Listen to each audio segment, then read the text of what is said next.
സഹാക്കളെ, അപ്പോൾ നമ്മൾ ഒരു ന്യൂസ് കണ്ടു.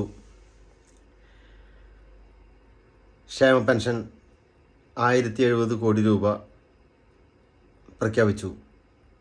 അത് എങ്ങനെയാണെന്ന് വെച്ച് കഴിഞ്ഞാൽ വി.ഡി. സതീശൻ കൊടുത്തു എന്നാണ് ഇപ്പോഴത്തെ മൊത്തത്തിലുള്ള വാർത്ത. വി.ഡി. സതീശന് കൊടുക്കണമെങ്കിൽ നമ്മുടെ അക്കൗണ്ടിൽ പൈസ വേണ്ടേ? ആറാട്ടുമുണ്ടൻ ആൻ്റണി പറഞ്ഞത് എന്താ വെച്ച് കഴിഞ്ഞാൽ, പൂച്ച പെറ്റ് കെടുക്കാണ്, നമ്മൾ മുണ്ട് മുറുക്കി കൊടുക്കണം, മുണ്ട് മുറുക്കി കൊടുത്ത് ജീവിക്കണം എന്നൊക്കെയാണ് പറഞ്ഞത് കുറച്ച് നാളേക്ക്. ഈ മുണ്ട് മുറുക്കി കൊടുത്ത് ജീവിക്കാനാണെങ്കിൽ ഈ പെൻഷൻ കൊടുക്കാനുള്ള പൈസ വി.ഡി. സതീശന് എവിടെ നിന്ന് കിട്ടി? അതൊരു ചോദ്യമാണ് അല്ലേ? മാത്രമല്ല, പിണറായി വിജയൻ ഗവൺമെൻറ് അധികാരത്തിൽ നിന്ന് ഒഴിയുമ്പോൾ മെയ് വരെയുള്ള ക്ഷേമ പെൻഷൻ നീക്കി വെച്ച് അതിന് അപ്രൂവൽ കൊടുത്തിട്ടാണ് ഇറങ്ങിപ്പോയത്.